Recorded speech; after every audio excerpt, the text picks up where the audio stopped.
ஏழாவது முறையா மாண்புமிகு முதலமைச்சர் அவர்களை நான் வாழ்த்த கடமைப்பட்டிருக்கேன். ஏன்னா ஒருவரை முதலமைச்சரை வாழ்த்தும் போதும் இடையில உறுப்பினர்கள் குறுக்கிடுவதும் நான் உட்கார்றதும் இப்ப இது ஏழாவது முறை. மாண்புமிகு பேரவைத் தலைவர்களே, நீங்கள் ஒரு உறுப்பினர் அழைக்கும் போது இன்னொரு உறுப்பினர் குறுக்கிட்டால் நாளைக்கு நானும் குறுக்கிடுகிற ஒரு வாய்ப்பு ஏற்படும். உறுப்பினர் காமராஜ் பேச அனுமதி அளித்து பேசுங்க. நீங்க என்ன பேச சொல்லிட்டாங்கன்னு. ஆமா, நம்ம பிரச்சனை தான் காவேரி பிரச்சனை. நீங்க ஒருத்தருக்கு ஒருத்தர் பேசிக்க வேணாம். நீங்க ஒருத்தருக்கு ஒருத்தர் பேச வேணாம். மாண்பு உறுப்பினர் காமராஜ் பேச அழைத்து பேசுங்க. அவை முன்னவர் மாண்பு பேரவைத் தலைவர் அவர்களே, அவருடைய கட்சியின் சார்பாக மாண்பு தளவாய் சுந்தர் அவர்கள் விளக்கம் அளித்ததற்கு பிறகு மாறி மாறி எல்லோரும் பேச வேண்டும் என்று சொன்னால் அதற்கு கால அவகாசம் வேண்டும். ஆகவே உங்கள் சார்பாக உங்களுடைய கட்சியினுடைய உறுப்பினர் தெளிவாக இங்கே சொல்லி இருக்கிறார் என்பதை தெரிவித்துக் கொள்கிறேன். மாண்பு காமராஜ் பேசுங்க. மாண்புமிகு பேரவைத் தலைவர்களே, 8வது முறை நம்ம உறுப்பினர்கள்லாம் கமெண்ட் அடிக்கிறாங்க. முதலில் இந்த தனது பிறந்த நாளை கொண்டாடும் மாண்புமிகு தமிழ்நாடு முதலமைச்சர் அவர்களுக்கு எனது உளமார்ந்த பிறந்தநாள் நல்வாழ்த்துக்களை தெரிவித்துக் கொள்கிறேன். சமூக நீதி, கல்வி, தொழில் வளர்ச்சி, பெண்கள் முன்னேற்றம், இளைஞர் நலன், தமிழ்நாட்டின் ஒட்டுமொத்த வளர்ச்சிக்காக அவர் மேற்கொண்டு வரும் மக்கள் நல பணிகள் மேலும் சிறக்கவும், நல்ல உடல் நலத்துடனும் நீண்ட ஆயுளுடனும் மக்கள் பணியாற்றவும் இறைவனை பிரார்த்திக்கிறேன். மாண்புமிகு பேரவைத் தலைவர்களே, அவையில் இருக்கும் அனைவருக்கும் எனது அன்பான வணக்கங்களை தெரிவித்துக் கொள்வதோடு ஆளுநர் பேருரைக்கு நன்றி தெரிவிக்கும் தீர்மானத்தின் மீது பேச வாய்ப்பளித்த மாண்புமிகு பேரவைத் தலைவர் அவர்களுக்கும் மாண்புமிகு முதலமைச்சர் அவர்களுக்கும் முதற்கண் எனது நன்றியினை தெரிவித்துக் கொள்கிறேன். கடந்த 4 நாட்களுக்கு முன்பாக நம்முடைய ஆளுநர் அவர்கள் இந்த அவைக்கு வந்தார். வந்து அவர் சென்றபோது அவர் அறிக்கையாக வெளியிட்டது புதிய உதயம் தோன்றிய நாள். நாம் அனைவரும் இணைந்து பயணிக்க தொடங்கியுள்ளோம். இடையூறின்றி வாசித்ததில் மன நிறைவு அடைகிறேன். இது ஆளுநர் மாளிகை செய்திக்குறிப்பு. இவ்வாறு மேதகு ஆளுநர்களே மகிழ்ச்சியுடன் பாராட்டிய பின் வேறு எவரிடமிருந்து பாராட்டு பத்திரம் வேண்டும்? மாண்புமிகு பேரவைத் தலைவர் அவர்களே, நம்முடைய முதல்வர் அவர்களுக்கு. ஆளுநர் உரை என்றாலே ஒரு பதற்றம் நம்மை பற்றி கொள்ளும். ஆனால் இந்த முறை அவை தொடங்கியவுடனே தமிழ்த்தாய் வாழ்த்து கம்பீரமாக ஒலித்தது. தேசிய கீதமும் பெருமையாக இசைத்தது.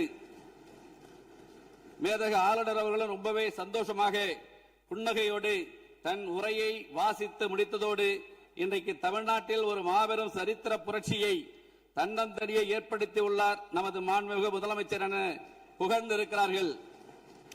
இதைவிட இந்த அரசுக்கு வேற என்ன பெருமை வேண்டும்? மாண்புமிகு பேரவைத் தலைவர் அவர்களே, நமது முதலமைச்சர் நாற்காலியில் வந்து உட்கார்ந்தவுடனேயே அரசுக்கும் ஆளுநர் மாளிகைக்கும் நடுவில் இருந்த எல்லைக்கோடு அழிக்கப்பட்டு அது நட்பின் பாலமாக அமைந்துவிட்டது. இதோடு நிற்கவில்லை. மத்திய அரசுக்கும் மாநில அரசுக்கும் இடையே ஒரு இணக்கமான ஒரு உறவு இருந்தால் மட்டும்தான் மாநிலம் வளரும் என்பதை புரிந்து மிக மிக முதிர்ச்சியான ஒரு அரசியல் பாதையை அமைத்துக் கொடுத்திருக்கிறார் நமது மாண்புமிகு முதலமைச்சர் அவர்கள். இதுதான் மற்ற தலைவர்களுக்கும் வழி நடத்த தெரிந்த நமது மாண்புமிகு முதலமைச்சர் அவர்களுக்கும் உள்ள வித்தியாசம் என்பதை இந்த அவையில் நான் தெரிவித்துக் கொள்ள கடமைப்பட்டிருக்கிறேன். மாண்புமிகு பேரவைத் தலைவர்களே, 4 நிமிஷம் ரொம்ப கூட போயிட்டு பேரவைத் தலைவரே, 7 தடவை கொஞ்சம் குறைச்சிங்க. மேல 4 நிமிஷம் 17 நிமிஷம் ஓடி வச்சு 8 தடவை எந்திரிக்கிற மாண்புமிகு பேரவைத் தலைவர் 5 நிமிஷம் கூட அனுமதிக்கணும். மாண்புமிகு பேரவைத் தலைவர்களே, நம்பிக்கையில் சிறந்தது தன்னம்பிக்கை. தன்னால் எதையும் சாதிக்க முடியும் என்ற நம்பிக்கை தான் தன்னம்பிக்கை. இந்த தன்னம்பிக்கையை தாரக மந்திரமாக கொண்டு தடைகளை தகர்த்தெறிந்து இந்த விசில் புரட்சி மூலம் தமிழ்நாட்டில் நல்லாட்சி அமைய வேண்டும், இந்தியாவிலேயே தமிழ்நாடு முதன்மை மாநிலமாக விளங்க வேண்டும் என்ற தமிழக மக்களின் எதிர்பார்ப்பை பூர்த்தி செய்ய தற்பொழுது பூர்வாங்க நடவடிக்கைகள் தொடங்கப்பட்டுள்ளது என்பதை மகிழ்வுடன் தெரிவித்துக் கொள்கிறேன். மாண்புமிகு பேரவைத் தலைவர் அவர்களே, ஆளுநர் உரை மீதான நன்றி தெரிவிக்கும் தீர்மானத்தின் மீது எனது உரையை நிகழ்த்துவதற்கு முன்பாக எனது மன்னார்குடி சட்டமன்ற தொகுதி தொடர்பான 2-3 கோரிக்கை தான். பேரவைத் தலைவர்களே, மன்னார்குடியில் 125 ஆண்டு நகராட்சி மன்னார்குடி நகராட்சி. இதுவரை ஒருங்கிணைந்த நீதிமன்ற வளாகம் அங்கே இல்லை. பல முறை முயற்சித்தும் நீதிமன்ற வளாகம் அங்கே இல்லை. அதை போல விளையாட்டில் ஆர்வம் உள்ளவர்கள் அதிகம் இருக்கிற பரவாக்கோட்டை மற்றும் உள்ளிக்கோட்டை பகுதியில் விளையாட்டு அரங்கம் அமைத்து தர வேண்டும். நீடாமங்கல பேரூராட்சி பழமையான பேரூராட்சி, இதுவரை அங்கே பேருந்து நிலையம் அமைக்கப்படவில்லை.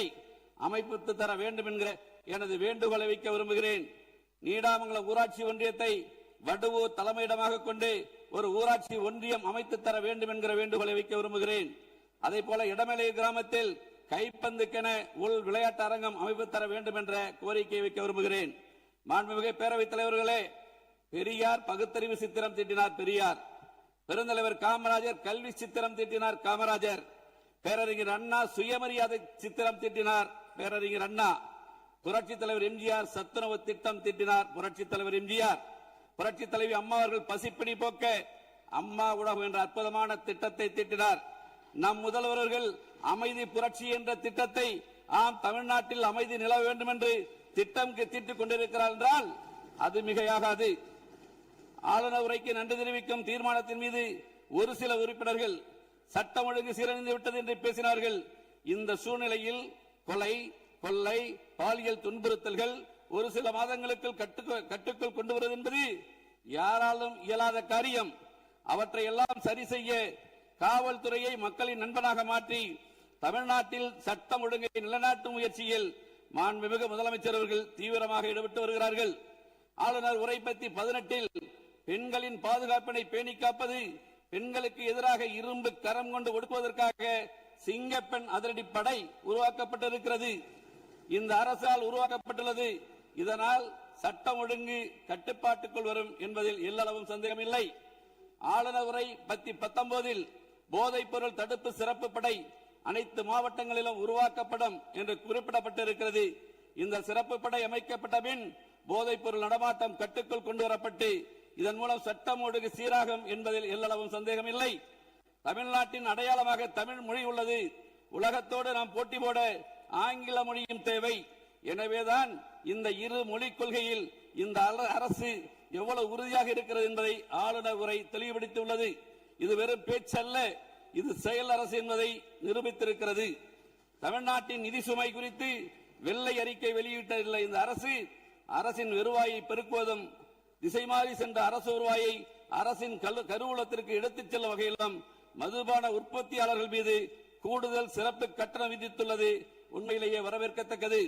இதன் மூலம் அரசுக்கு 1000 கோடி ரூபாய் கூடுதல் வருவாய் கிடைக்கும் என்ற நிலை ஏற்பட்டுள்ளது.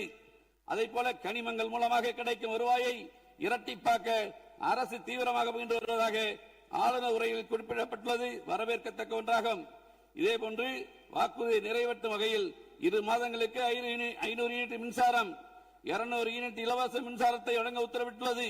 இதனால் ஏழை எளிய நடுத்தர மக்களின் நிதி சுமை வெகுவாக குறைந்து மகிழ்ச்சியில் இருப்பதை கண்கூடாக காண்கிறேன் என்பதை இங்கே நான் சுட்டிக்காட்ட கடமைப்பட்டிருக்கிறேன். இந்த அரசை ஆதரிக்கும் கூட்டணி கட்சிகளுக்கு மதிப்பளிக்கும் வகையில் அந்த கட்சிகளுக்கு ஆட்சியிலும் அதிகாரத்திலும் பங்களித்துள்ளது தமிழ்நாட்டு அரசியலில் ஒரு மறுமலர்ச்சியை, ஒரு புத்துணர்ச்சியை ஏற்படுத்தியுள்ளது என்பதை நான் பாராட்ட கடமைப்பட்டிருக்கிறேன். பொதுமக்கள் நலனை கருத்தில் கொண்டு 717 மதுபான கடைகளை மூடியது, பயிர்க்கடன் பெற்ற விவசாயிகளுக்கு கடன் தள்ளுபடி செய்தது, கல்வியை பொது பட்டியலில் இருந்து மாநில பட்டியலுக்கு மாற்ற நடவடிக்கை எடுத்தது, கச்சத்தீவு பிரச்சனைகளுக்கு தீர்வு காண மத்திய அரசை வலியுறுத்தியது உண்மையிலேயே வரவேற்கத்தக்கது. அதற்காக இந்த அரசை நான் மனதார பாராட்ட கடமைப்பட்டிருக்கிறேன்.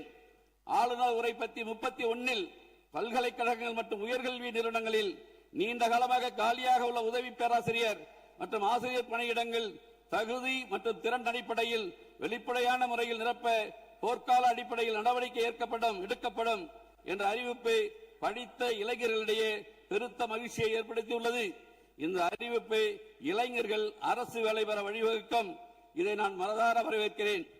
காவேரி விவகாரம், அதை பற்றி பேசக்கூடாது என்று மாண்புமிகு பேரவைத் தலைவர் குறிப்பிட்டீர்கள். இது மற்றவருக்கு வேண்டுமானால் அது நீர், எங்களுக்கு அது உயிர். இங்கே டெல்டாவில் இருக்கிற அனைத்து சட்டமன்ற உறுப்பினர்களுக்கும் அது நீர். விவசாய நலனை பாதுகாப்பதற்கும் தமிழ்நாட்டு மக்கள் எதிர்பார்ப்பை நிறைவேற்றுவதற்கும் சட்ட ரீதியாக எப்படி எதிர்கொள்வது என்பதை பற்றித்தான் தீர்மானம் முழுமையாக நிறைவேற்றியிருக்கிறார்கள். அருள் கூர்ந்து மேகதாது பற்றி பேச வேண்டாம் என்று கேட்டுக்கொள்கிறேன். அன்புமிகு பேரவைத் தலைவர்கள், நான் அது உள்ள போல, காவேரி எங்களுக்கு உயிர், டெல்டா மாவட்டங்களுக்கு உயிர், இங்க இருக்கிற மற்றவர்களுக்கு அது நீர், எங்களுக்கு உயிர். மாடு கட்டி போரடித்தால் மாளாது என்று சொல்லி யானை கட்டி போரடித்த எங்கள் பகுதி, சோழ வளநாடு இந்த நாட்டிற்கே சோறு போட்டது என்று கூறிய பகுதி எங்கள் பகுதி. அந்த பகுதியிலிருந்து உணர்வோடு பேசுகிறோம். கர்நாடகா இந்த விஷயத்தில் ஒற்றுமையாக இருக்கும் போது தமிழ்நாட்டில் இருக்கிற நம்முடைய மக்கள் பிரதிநிதிகள் ஒற்றுமையாக இருக்க வேண்டும் என்கிற வேண்டுகோளைத்தான் நான் இங்கே வைக்க விரும்புகிறேன். அதற்குள் நான் செல்ல விரும்பவில்லை.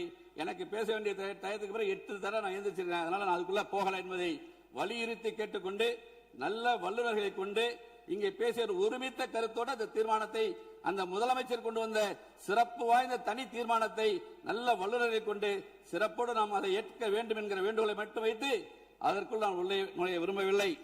ஆளுநர் உரை பற்றி 32 காவேரியில் தமிழ்நாட்டிற்குள்ள உரிமையை உரிய காலத்தில் பெற நடவடிக்கை எடுக்கப்படும் என்ற அறிவிப்பு பாராட்டுக்குரியது.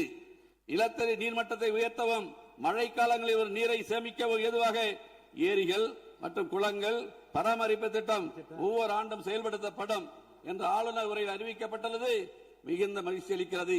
இதற்காக இந்த அரசை நான் பாராட்ட கடமைப்பட்டிருக்கிறேன்.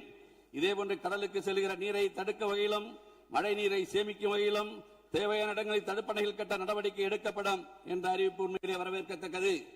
ஆளுநர் உரை பற்றி 36 முல்லை பெரியார் அணை பகுதியில் பழுது பார்க்கும் பணிகளை மேற்கொள்ளவும் அணையின் நீர்மட்டத்தை உயர்த்தவும் கேரள அரசின் புதிய அணை கட்டும் முயற்சியை தடுக்கவும் நடவடிக்கை எடுக்கப்படும் என்று குறிப்பிடப்பட்டிருக்கிறது. உண்மையாக வரவேற்க நான் கடமைப்பட்டிருக்கிறேன். தமிழ்நாட்டில் உள்ள நதிகளை முதல் கட்டமாக இணைப்பது 10 நிமிஷம் 11 நிமிஷம் 8 நிமிஷம் ஏன் பேரவைத் தலைவர்களே 8 தடவை ஏன் 5 நிமிஷம் கூட விடுங்க முடிக்க ஒரே பக்கம் தான் இன்னைக்கு நல்ல எக்ஸசைஸ் உங்களுக்கு 8 முறை எழுதி முடிச்சிடறேன். இல்ல பேரவைத் தலைவர் 11 நிமிஷம் ஓடி இருக்கு. 8 தடவை இடையில குறுக்கிட்டு இருக்காங்க பேரவை உறுப்பினர்கள். ஒரு 4 நிமிஷம்.